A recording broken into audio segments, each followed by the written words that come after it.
Hey, it's Kent here from Apprentice Recruit, and if you're looking for a position as a apprentice in landscaping, then watch this video because this is today's job of the day.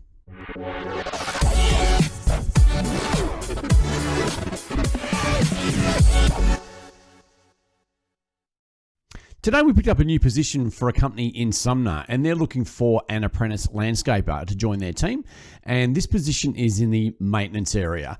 So the majority of what you would do would be basic upkeep and maintenance of high-end properties within the Brisbane region. So that entails anything from mowing, whippersnipping, hedging, and general cleanup.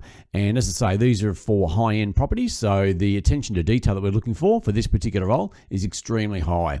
So if you're interested in launching your career in this area and you're in the junior category, you must also have your own license and transport for this one to not only get to work but also to be able to get to site.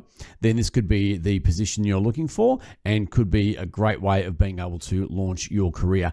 Our client is an award-winning landscape company, and they've won a number of awards over the years for what they do, and they produce some pretty pristine properties as well. So if you're interested in this particular role, we will leave a link in the description below. And if you've got anybody else out there that you think might also be interested in this particular role, then please feel free to share this video with them and encourage them to apply. We also encourage you to subscribe and click the notification button so that when future positions become available, you'll also get alerted straight away. So it's Kent once again from Apprentice Recruit. Thanks.